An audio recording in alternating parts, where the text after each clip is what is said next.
and welcome to Night Search.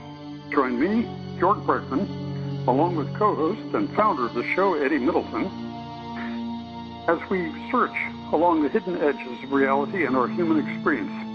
UFOs, extraterrestrial contact experience, the real, mostly unknown origins of religions, governments, secret societies, and the occult. Join us here at Night Search on Blog Talk Radio every weekday night from 6 to 7 or sometimes later p.m. Central Standard Time as we probe the human condition, how we can live better, work better, and help evolve a different world in these pivotal years in the first decades of the 21st century. And tonight we welcome Jeffrey Pierce. Jeffrey hails from the Smoky Mountains area up at Gatlinburg, Tennessee. And Jeffrey is a certified hypnotherapist. He has an extensive background on all kinds of interesting stuff, which I guess will be part of how we get into the show. Spiritual counseling, body and energy work, hypnotherapy. And he's got a book pending right now called, quote, The Eyes of the Heavens to Hell on Earth. Can't wait to hear what that one's about. And he's also been trained by the Justice Department, the Federal Justice Department, and is listed as a specialist in the occult and occult crimes. Can't wait to hear more about that. Jeffrey, welcome to the show. Thank you, gentlemen. It's been an honor and a pleasure to be on here. I've been looking forward to it. And you guys have one heck of a show. I wish you were on more and more people could hear it. We're working on that right now. We're beefing it up. Great. Definitely. And speaking of beefing it up, you didn't mention and when you, in the intro that he's also done a lot of investigation of cattle mutilations. So. Well, no, I didn't. I mean, I could go on for about 10 minutes just on this guy's background, so I was going to just save that for the rest of the show. Right. Well, we can touch on that later maybe, too. Well, just to start off, Gregor, tell how you got into abduction research to begin with. Well, goes way back when in time of bedrock when I was a child with the Flintstones. When I was a teenager, I had two friends, and I didn't make friends easily because I was a psychic child. Half my family's Catholic, the other half's Episcopalian, so I was evil, possessed, or whatever. But one friend kept saying that he was taken by Martians. And then I had a female friend, and they didn't know each other. She also told me the same thing. And I was the only person that believed them, and let alone even listened to them. So my one male friend came to school one day. He says, I can't take any more home. I'm going to run away. And I kind of looked out for him. I thought, well, okay, I'll run away with you. I was about 15 years old. So after going through the woods and the fields and hanging out at a old abandoned railroad station, I guess you'd call it, we decided it was a bad idea and went home. Well, when I went home, I found out my female friend had committed suicide. And she was about 15. And then 2 days after that, my good friend Ron found his dad's pistol and blew his brains out. So I promised him, I promised her, and I promised God that I was going to prove that they weren't crazy. And that's how I got into it. I just started checking into it, researching, because I never, with my physical eyes, I've never seen a flying saucer. But I have in my mind's eye all the way into... Now, what part of the country were you in when this happened, Jeffrey? Where did this take place? Yeah, Michigan. Okay. But I don't just see the spacecrafts and aliens then. I also see them now and also into the future, along with other events that are happening and more to come. So I started really getting into it, investigating, researching. Then when I studied and became a hypnotherapist, back then they didn't have hypnotherapists, they just had hypnotists. 1974 when I got out of the Army. And then in the 1980-81 they came up with hypnotherapists because we combined our therapy along with the hypnotism. So I started specializing in alien abductees. Let me get one thing clear now. You're saying, these two childhood friends were abductees and committed suicide because they couldn't cope with the aggravation of the trauma of that? Well, they couldn't deal with the trauma. They couldn't get the nightmares to go away. They were afraid to go to sleep because they go to sleep, they'd relive it in their mind. And they couldn't deal mostly with their families and friends that turned their backs on them.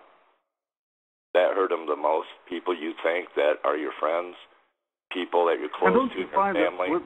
Don't you find, too, that with people who've had this experience, I know when I was researching for my book about this, that a lot of these people have a chronic case of insomnia because they're always afraid, when's the next time they're going to take me from my bed?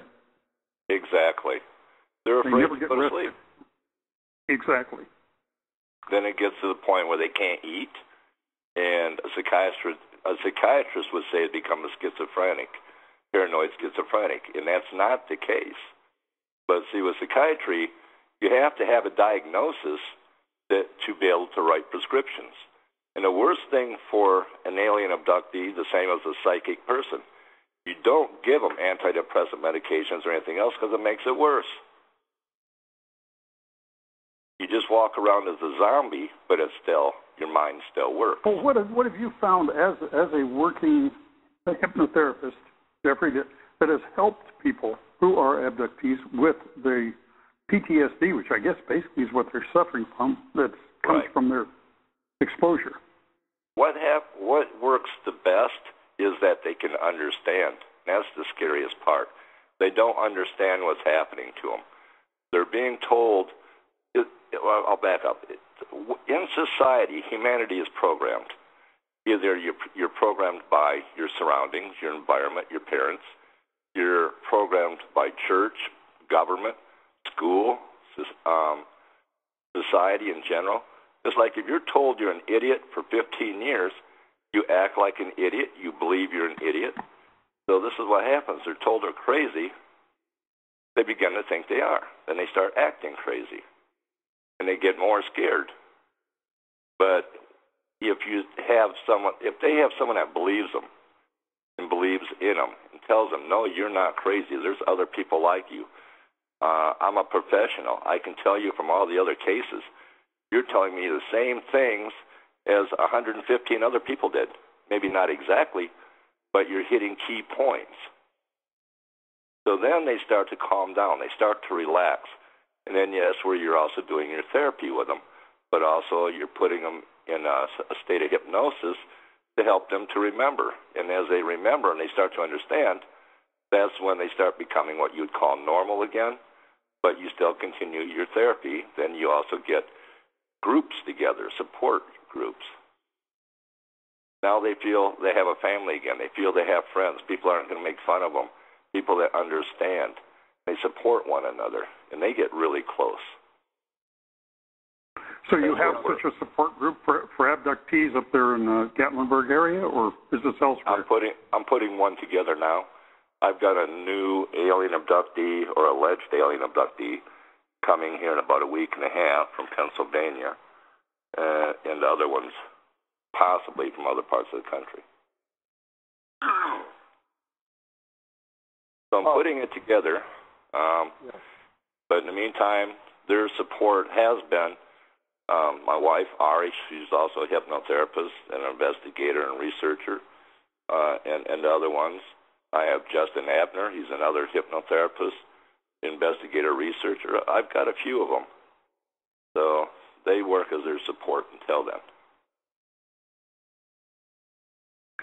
Well, it sounds promising, so people can perhaps get some relief from this sense of isolation and the sense of being out of control of their lives. That's got to be a part of this phenomenon for them. Yes, it is. I think the biggest part, though, is feeling that they've been persecuted and abandoned. Instead of, at one time, feeling accepted and loved by friends, neighbors, and family, now they're a sideshow, and they're shunned as if they have leprosy. They lose jobs, they lose marriages, they lose their children that don't want to talk to them anymore, they lose siblings. To me, that right there alone is heartbreaking. Yeah, that sure would be. Well, Gregory, could you share with... Oh, go ahead. Well, then they share their horror shows. You know, the things that they experience it, and I call it horror shows because every time they go to sleep, they're like watching themselves in a video. They're seeing and experiencing that horror all over again. Yeah, I can see where that would be really difficult especially if you were repeating it and there was like a clip that was playing every time you went to sleep. It'd be very, very difficult to overcome it. And this is, I guess, where the skills of a hypnotherapist maybe helps them to put it into perspective and help you to perhaps maybe some post-hypnotic suggestions help them to manage it a little better as well as you can manage something like that, huh? Right. It's a help. Now, that gentleman you had on before, the hypnotherapist as well, forgive me, I can't remember his name. Daryl Sims? Yes, Daryl. Yeah. I have to say I'm really impressed with his expertise. I give him 2 thumbs up and admire him for what he's doing. He knows what he's talking about, and he's very interesting. I wish there was more like that. Well, I'm glad you enjoyed the show. It's good to know when somebody's listening. Yeah. Well, I have you, Eddie. It's twisted my arm. Well, now we get all our listeners, right? Now you know our secret, right? No, most of my staff are listeners. Well, tell me your most bizarre, your most strange alien story that you've gotten in your work as a therapist. All right, I'll give you my very first chapter of my book that will be out. I call him John Doe because I gave him my word.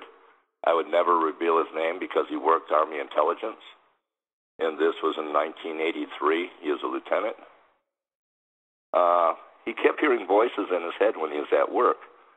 And they're wanting him to extract information on their files of what the humanoids, as they put it, know about them. Now, there's a lot of different kinds of them out there. And he couldn't understand. At first, he thought he was going crazy. And so when he came to see me, when he was on leave for 10 days, he got abducted. But he never knew he was abducted before. So when I put him back into hypnosis, I said, let's go back to the very first time you ever heard these voices come into your head. And then that's when he and I suspected it, but he had been abducted. Now, I'm going to tell you just some of the things that he saw when he was aboard their spacecraft. One, he had to make a decision between looking at them as they claim to be his God, humanity's God, or they would kill someone. At first, he thought it was him. And now he's at a moment of truth. Renounce his God and accept them as their God. Them is reptilian. Okay? He wasn't sure what to do, and he says, I'm not going to renounce my God. They said, okay, describe your God to me then. So he says, well, he's loving, and they interrupted him. He said, no, you're describing what it does. You're not describing what it looks like or anything else. They said, because your God is a fantasy. I am your reality. They hit him with all kinds of things. So they had some grays with them. And, of course, there's 2 different types of grays. You have the taller ones, which are almost 5 foot or maybe 5 foot even. Then you have the ones that are maybe 3 feet tall. And John always called them melon heads. But so the one gray went and got a square, I don't know the dimensions, but a square acrylic see-through looking box. And inside of it was a human fetus, still alive. And it had a pulsating amber light on the side of the box that would light up the fetus. And the reptilian, which he called lizard men, took it and put it on his table there trying to get John to lay on. And then he put his hand on the gray's head, and John said he heard in his head a loud shrieking, shrill sound, and felt a lot of pain and sadness.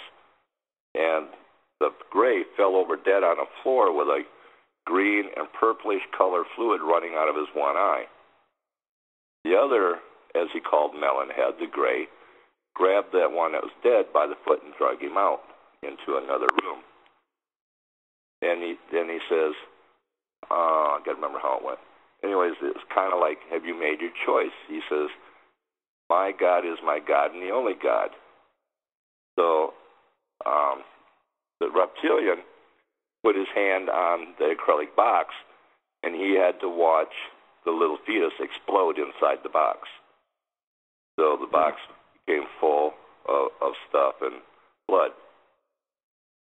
So then he said, wow. maybe, So what did this do for your patient's sanity, having to witness something that horrific?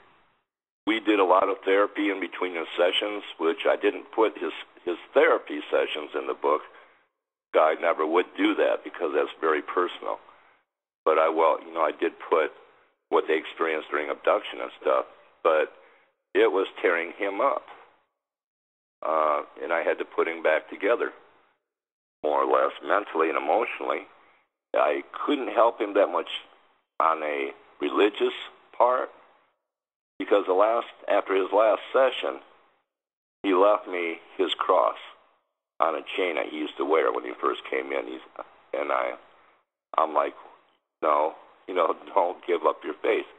He said, I'm not giving up my faith, my belief in God, but this cross doesn't mean what it used to at one time. That was sad. But he experienced the death of the gray, the death of a humanoid child, because he wouldn't accept it. No, you say humanoid, not human, so this child was maybe a hybrid, you're not sure? Well, the reason why I'm referring it to a humanoid is because John's right off the bat said it was a human child. But from a distance, looking through an acrylic surface, you can't really say it was a human child. So this is why I put it that way. He said human. I put in my book humanoid, and I also explained to him humanoid. You couldn't see it that well because he is carrying guilt even for being the cause of the death of that melon head, which he always calls it, the smaller gray, and also for the death of that child. So I'm like, John, stop for a minute. You did not kill that unborn child. If you were that child, would you want to have lived? He goes, no. Because he said, how could my God let that happen? And I said, there's a reason for everything. I said, John, if you were that child, would you want to have lived and grown up not knowing what you're going to be or what you're going to do and in control of a reptilian race? Well, speaking of control, Jeff, you bring up a very interesting point. Let's say I'm your patient. I've had this experience probably for years, and most of the people I interviewed, it certainly didn't just pop up overnight, and it didn't go away overnight. At one point in your study of this abduction phenomenon, which is a big, broad, deep subject, we could spend the whole interview just talking about that, but I'm sure you've got other things to move on to. At what point do the abductions stop? Do they just extract enough from you, find enough use for you, they don't need you anymore, or does it ever stop? Can you, as a therapist, do anything to make it stop? We can, but the best way to do it is to never give up. Give that client enough mental and emotional strength. And I also do something that I teach, because I teach shamanism as well. I'm a shaman. I teach universal shamanism. I come from a long line of Celtic shaman in northeastern Scotland, in the Highlands. I teach energy manipulation to where if I was sitting in front of you, I'd give you a pair of iron rods to hold on to. And I would hold my hand up, pointing at them. And I'll make them open, I'll make them close, I'll make them spin around.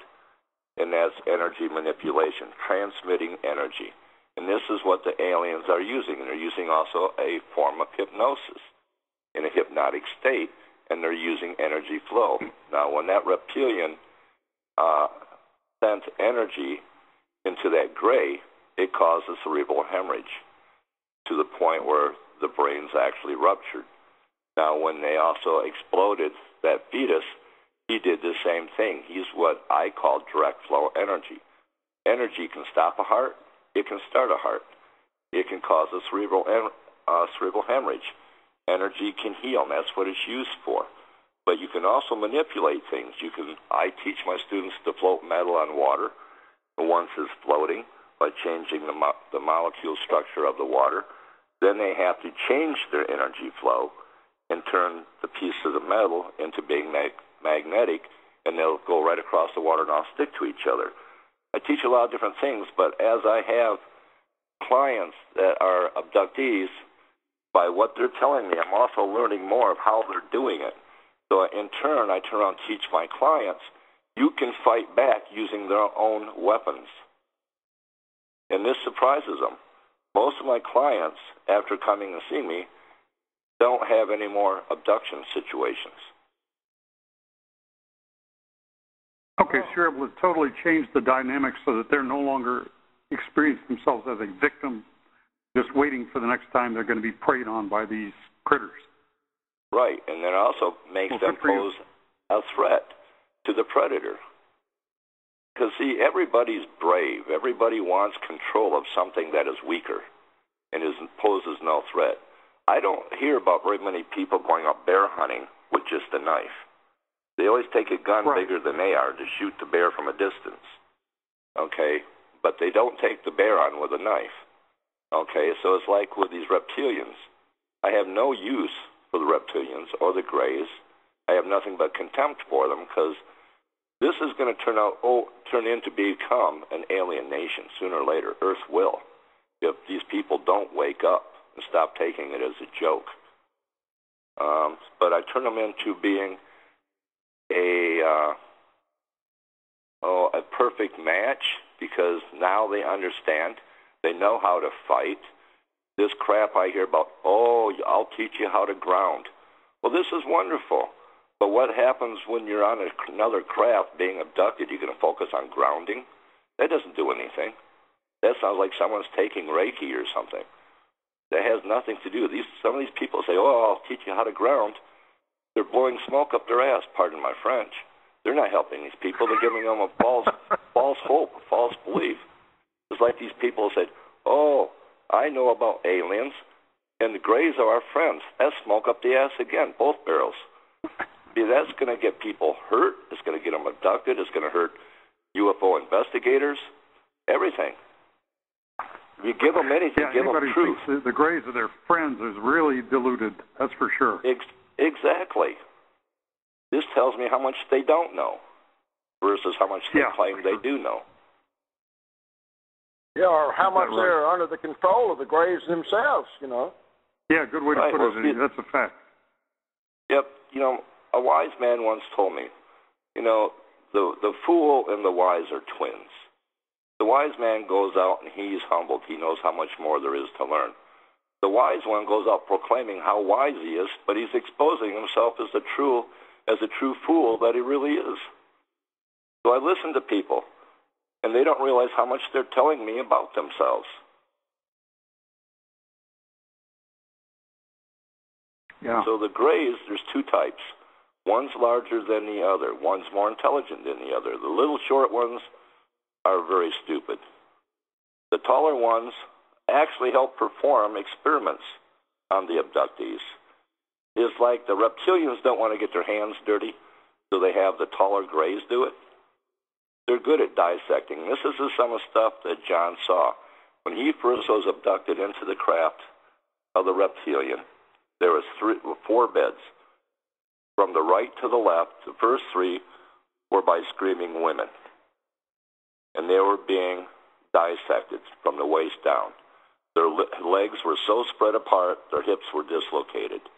And they were taking out their female organs. And they wanted him to lay on the 4th bed, and he said, I'm not laying on anything. So then he couldn't move. He was standing there. He says, you know how it feels like, Doc, when your hands and your feet go to sleep, and they almost hurt, but they don't? I said, yes. He says, that's what I feel from my feet all the way up to my head. I can't move anything. He was talking about during the experience, during the encounter. Yes, when he was abducted. On board the craft. Right. Jeffrey, you were talking about these women, how their legs were spread where they're dislocated their hips. I know there's one case, and of course we can't give any indication of exactly where the names, but right. The woman in Tennessee you talked to recently had the same thing happen. Described it that way. They spread her legs so far she felt it was worse than childbirth. Yes, it is because they tear them. I mean, it's worse than childbirth. They actually rip these women, and they send all kinds of things up into the vagina. I'm not sure what the things are for. If they're implanting things, extracting things, exploring, I don't know. But all I know is by what the different women have told me, and also different men have told me that they witnessed with other women there. But I asked him, I said, John, what happened to those 3 women after he was laying on a table? He says, they're dead. And he's crying while in a hypnotic state.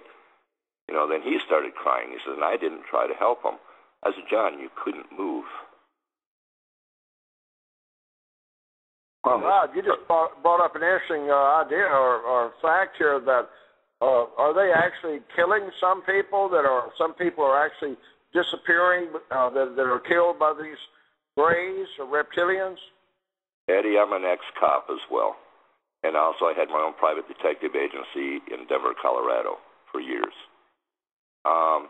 There's 10,000 women a year disappearing just out of New York alone. And all they are is collecting dust in a missing persons report in the back of a file. No one's investigating them. They've never been seen again, never been heard of again. Now, isn't that kind of strange? Sooner or later, you would surface. You would contact a friend or a relative or someone. But that's just in New York. They're all over this country. Our women are being taken. They're being lab rats. They're being killed, tortured, mutilated. And people sit and watch it on TV and say, oh, isn't that cool?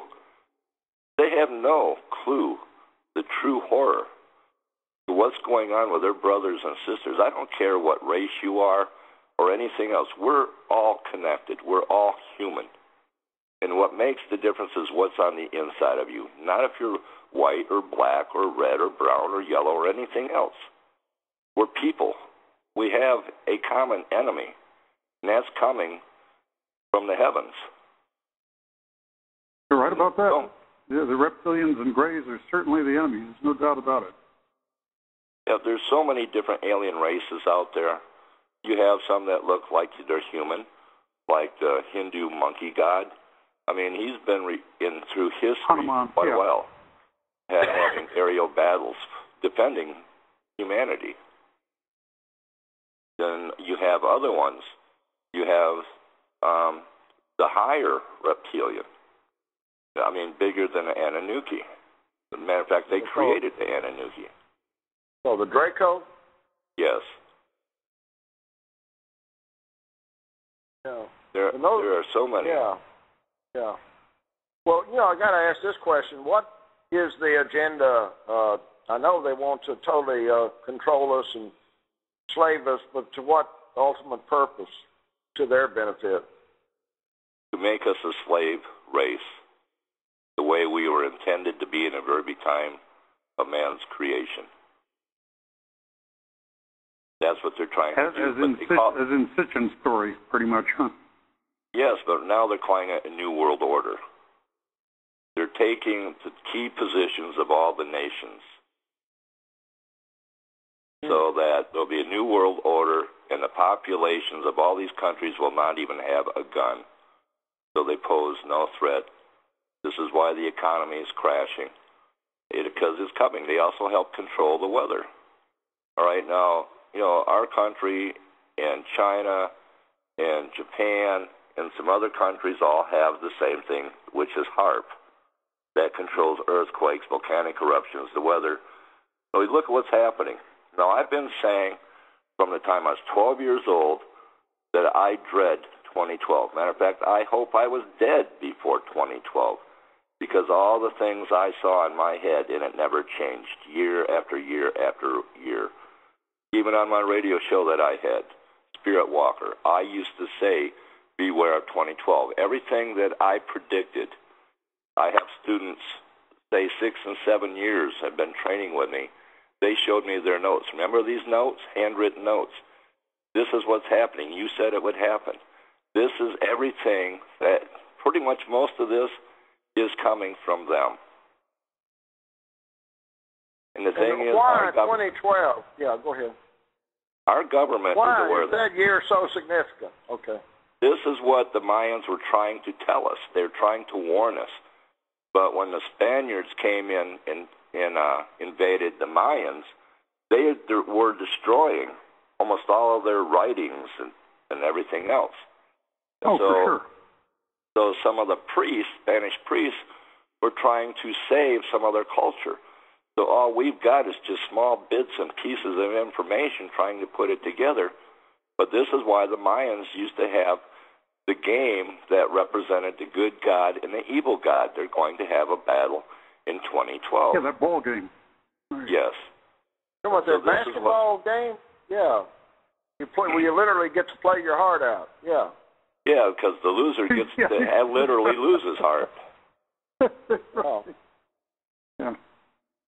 But this is what's going on. This is why Adolf Hitler almost won World War II. John was telling me about this because he was told this by them in his mind. So he started researching at Army intelligence, and he dug up more crap. I couldn't ask him very many questions because of his position in the military, so I let just him tell me whatever he wanted to tell me. And this is how the United States became so brilliant all at once towards the end of World War II, because Hitler was losing and the aliens changed sides. They gave him the technology for these long-range rockets that used to hit our Midwest during World War II, but they had faulty warheads. They didn't explode.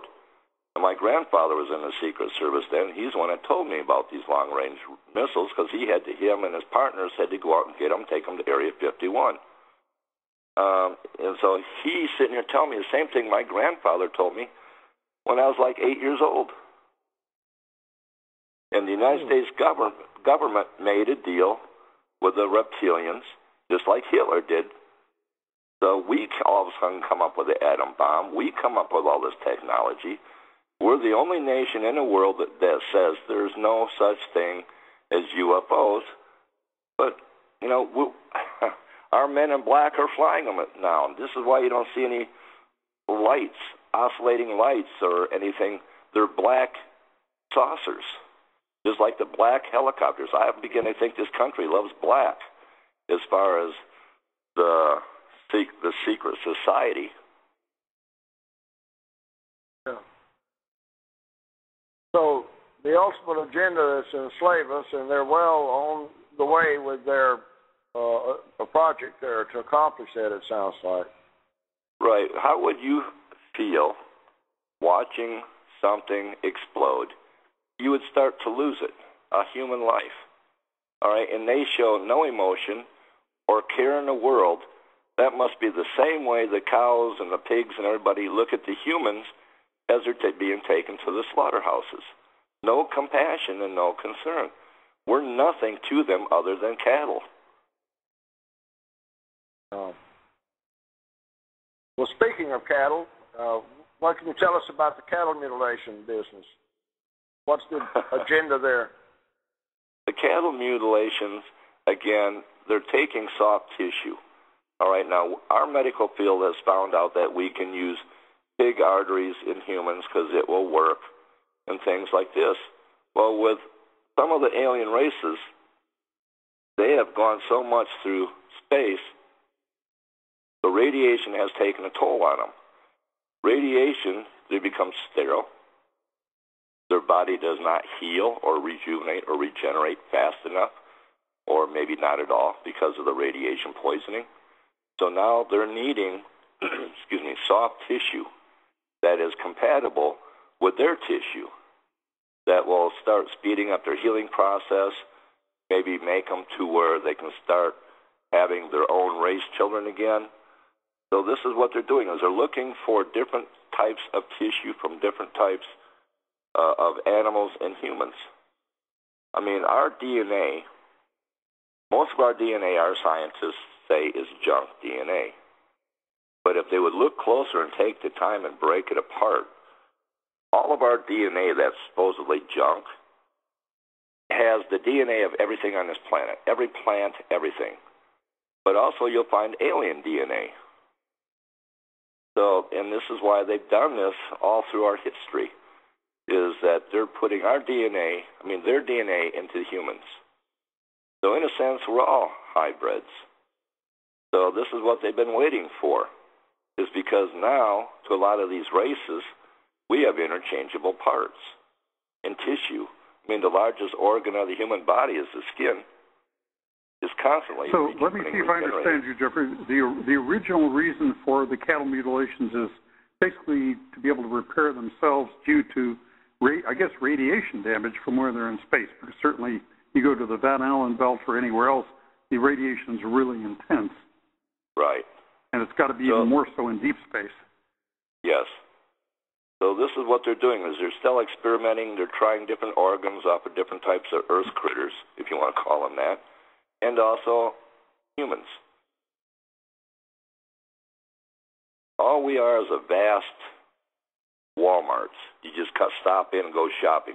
Take what you want and then be on your way. But also we're infiltrated. See, the reptilians have, of course, DNA of our reptiles, especially the lizard. Now, what do lizards do best? Especially chameleons. They change to match their environment. And if you have any human DNA, the same as a chameleon, he can turn the color and blend right in with a tree. All right, so if you have human DNA in you and you've learned how to manipulate that DNA, which I do believe they have, they've come up with learning the secrets of the universe, and everything is energy. Okay, so if they can manipulate energy that strong and utilize it just by touch or sending it out of their hands or by thought, the power of intent is even on a person is very powerful.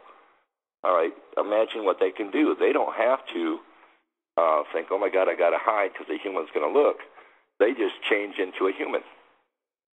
But they can't hold it for a long time because they'll come back to their natural, but then they can go right back in again, just like a lizard, a chameleon. He can't stay green for a long time before he goes back to his natural color of brown. Yeah. And you think there's reptilians that are disguised as humans who are some of our political leaders? I would say most of them.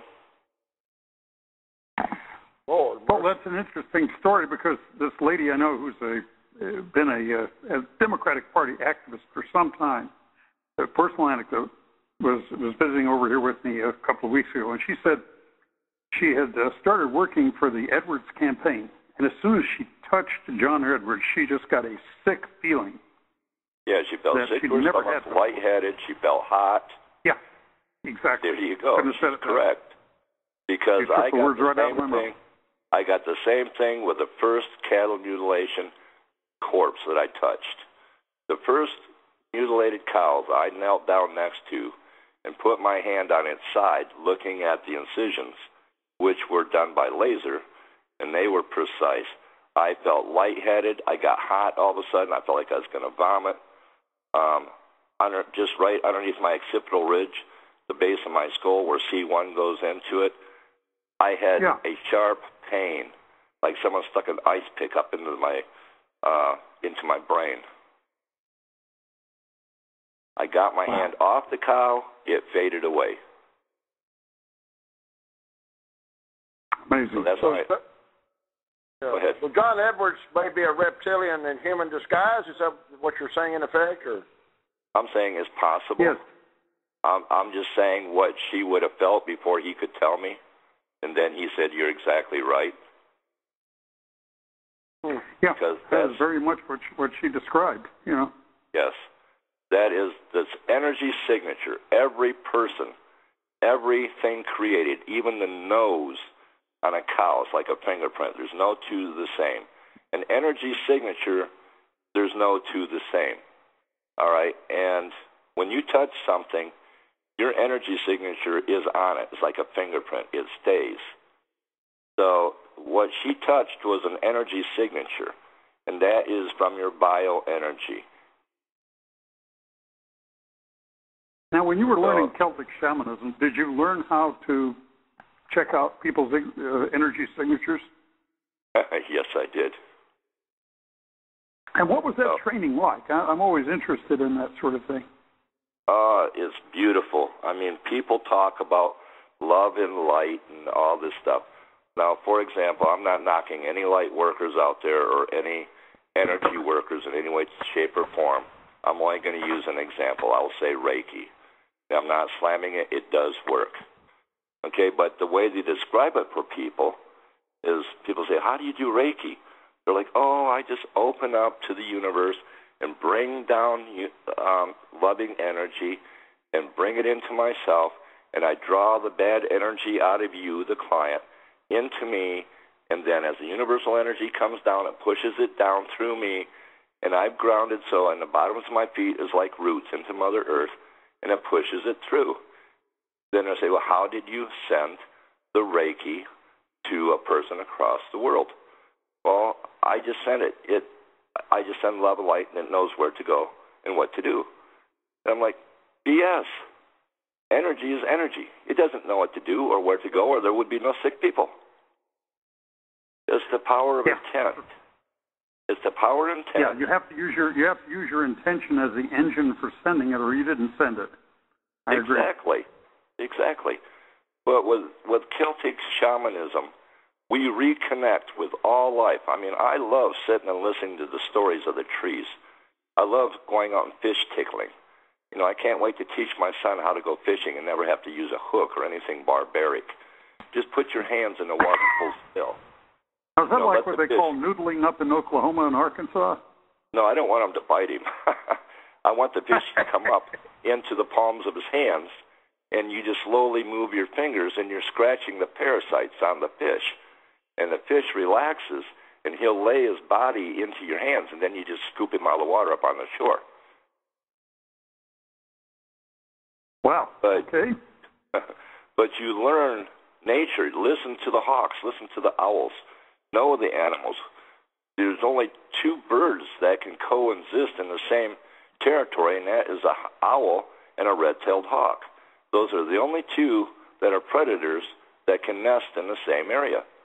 They tolerate each other. The owl hunts at night when the red-tailed hawk is in his nest. The hawk hunts during the day while the owl is in his. And they get along just fine. They get along a lot better than what people do. Learn to talk to the animals. Getting back to your background, I had to notice these parallels. You work with UFO alien abductees, persons who have been harmed by, I guess, mainly the Greys. But right. Certainly they and the reptilians are the major predators or parasites, if you will, on humanity. Yes. But I saw also in here where you are a specialist in occult crimes. And I just got to ask you what Jacques Vallée points out in his work. How much of the time do you think we have actually mistaken one for the other when throughout folklore, throughout history, we are calling this brownie sprite an elf, especially a dark elf, Dokar Elfin, Yusolfin, the light elves, and in reality, today we would call these exact same beings grays or blues. Well, we have the outer space predators. We have demons, right down to shadow people. They're not all bad, but they're not all good either. Then we have your multidimensional beings, and right now the different dimensions are opening up to where, like I didn't read because I'm blind, but my wife read to me online that they found a fresh, hold on, how many inches across that footprint? Is like, I don't know, 30 or 60 inches wide, and it's of an extinct, supposedly, dinosaur. Okay, sorry, they found a what in the dinosaur? A footprint in the dirt. NASA reported this. It's on their NASA property. It's a fresh dinosaur print, and they even identified it. Now they're like, "What's with this? You know, where did this dinosaur come from, and where did it go?" Different dimensions are opening up. Now you have multi-dimensional creatures coming through the dimensions. So people that might have been, that might have been what creatures that were encountered at the Hopkinsville case. They definitely were unique. I think they weren't greys, they weren't reptilians. They were their own kind of critters. What I'm referring to there. Yeah, years ago, especially Ireland, Scotland, Wales, and some of England called them the wee people, and they were very mischievous. Okay, so again, those creatures have come through dimensions, and they're very real. They're not fairy tales. They're not stories. They're real that people have encountered from time to time. The same as Bigfoot. They'll never find a Bigfoot body. Why? Because they're put here as an experiment, again, by aliens. We're getting different types of creatures, right down to the chupacabra, the goat sucker. Okay? This is some of their critters from their worlds they're bringing here to see how the human race deals with these type of creatures. Hey, who do you think is bringing in Bigfoot and the chupacabra? The reptilians. Okay. It's like we're entertainment. They're watching to see how we deal with these things. So we're reality TV for them, right? Yeah, really. Okay. Yeah, but Let's see how the humans deal with this or that. Yeah, I interviewed Dr. Virgilio Sanchez in Miami, and he done a lot of investigation of the chupacabras. He says they are UFO pets. They are. I was invited, when I had my private investigation agency in Denver, I would say probably about 10 years ago, to come down to Mexico. There was a veterinarian who claimed he had one of them that a police officer shot, but they wanted me to do it at my expense. I'm like, no, I'm not going to Mexico. At my own expense, go down there to psychically examine a corpse of whatever it was. I said, you pay for it. You don't have to pay for my time. You pay my expenses, and I'll come down. But, of course, they declined. So I never went on that one. They could have just packaged it up in formaldehyde or dry ice, either one, shipped it to a laboratory. They've got some good laboratories at the National University of Mexico and gotten zoologists to check it out. That could have been done. But, do a DNA report on it and see what it was. There aren't too many sightings to ignore, that's for sure. Chupacabras have been with us for a while. And we've got them all over the country now. We've got them all the way up. We got them all the way up on the East Coast now. They're spreading like cockroaches. Yeah. The chupas? Oh no. Yes, they are. They certainly are. I think one of the more interesting cases was where in Chile, this lady, it was in a high-tech area where they manufacture electronic parts. Actually, one had broken into their house, and she actually bashed it with a broom and killed it right up against the plate glass sliding doors of their back porch area. And, they had pictures of it and all. Like a fascinating case several years ago. Yeah. Right. But this I don't is know where how long it'll be before science acknowledges it. They don't want to, because the government doesn't want them to. But this is where they're not out to attack humanity. They attack people's pets. They attack livestock. But I'm not aware of a single case in which a chupa or a Bigfoot has attacked a human. No, but there are other ones like the Owl Man now. He has attacked campers. He has taken their pets. Then you have Mothman. Now, there's too many people. Like with Mothman, there's reports from police agencies where the police officers witnessed the Mothman.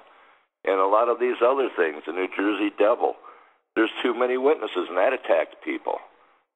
But then all of a sudden they disappear for a couple of years, and then they're back again somewhere else. Things this big, and that with that much power and ability. I guess we're going to know it's gone mainstream when a new recruit entering a police agency for training is shown pictures of it and explained that you're going to encounter this at some point in your career. Then we'll know that it's really gone mainstream, right? Right. It's kind of like the federal government saying there's no such thing as UFOs and aliens, but yet in the back of a fire marshal's manual, it tells him what to teach and what to do in case they encounter a UFO. Now figure that one if it doesn't exist. Along the same lines, Jeff, have you ever seen that U.S. Army survival manual that talks about all the resources and all the critters for a soldier to look out for? It was issued to people, I think, at the second ID up in Fort Lewis, Washington, years ago. Jeff Rentz put it online. it was hilarious because right in there it shows a picture of a Bigfoot, of a Sasquatch, and describes it as one of the animals that lives and can be found in the Pacific Northwest. So be careful, don't shoot these. They're protected by Oregon and Washington law, which is true. So it's pretty funny that if this animal doesn't exist, why is the government putting it in a manual, you know? Right. Well, like the Louisiana National Guard, years and years ago, they're out there on maneuvers in the bayous. And the one in command was a lieutenant. I don't know if it was a first lieutenant or second lieutenant. But they opened fire on a Bigfoot. It fell, and a bigger one came out and picked it up and carried it off. Wow. Now, they're going to sit and tell me that 15 men were armed with M16s and their commanding officer, plus their NCOs, are all liars? I don't think so. That's an amazing story. Well, as you check these things out and you go through this, how many times were you, when you were a private investigator or as a consultant to police agencies, called to, and please tell our audience a little bit about what is an occult crime. I mean, that's a fascinating topic. It almost sounds like something out of a TV show. I mean, do people put a whammy on each other? I mean, how exactly does that work? What makes a crime occult? Occult really means a secret society. That's really what it means. It doesn't mean it's good or evil. I mean, gosh, you know, I mean, the Pope is an occult because of all the things he keeps in a safe in the Vatican.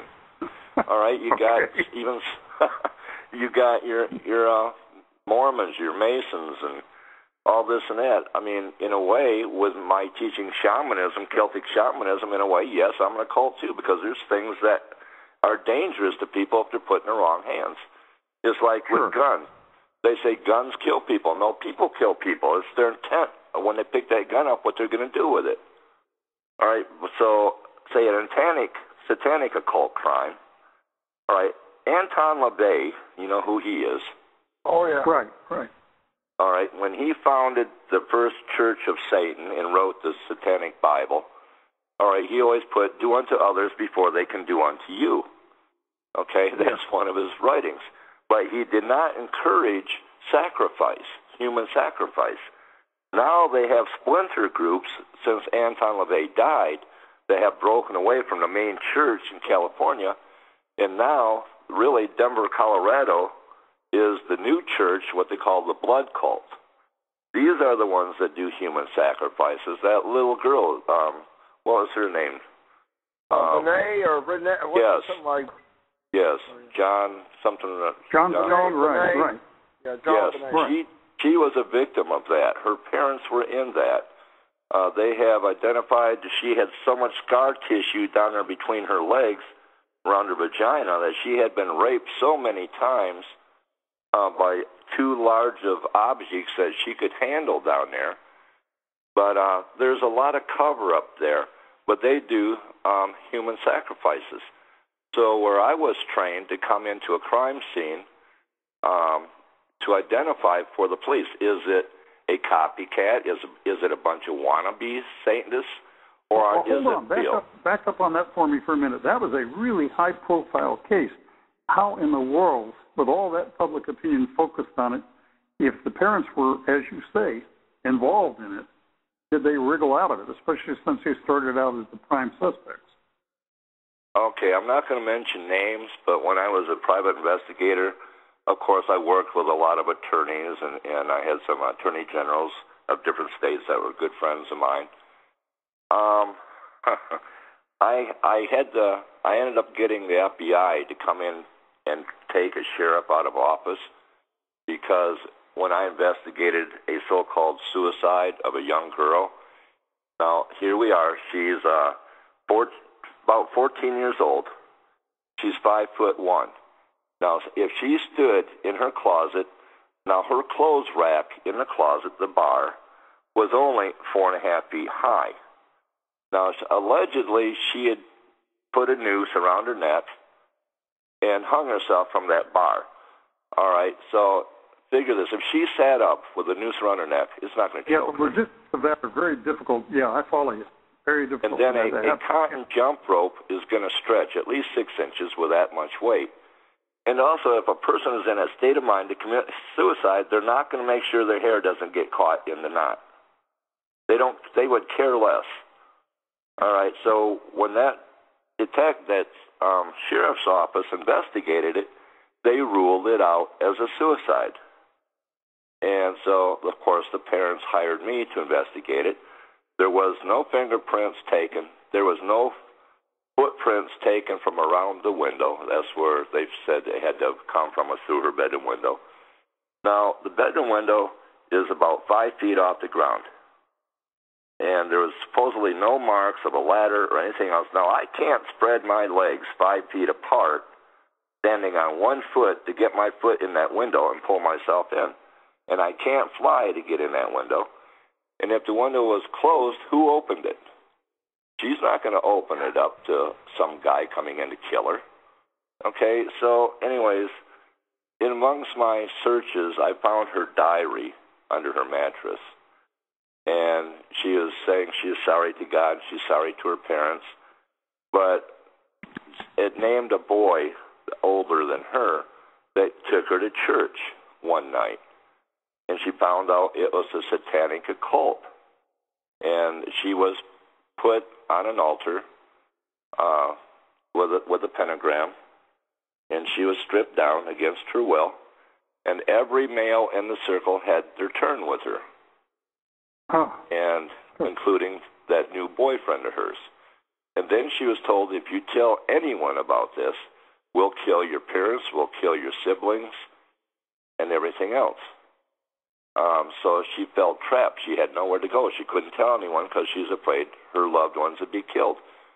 So they're saying, well, she committed suicide.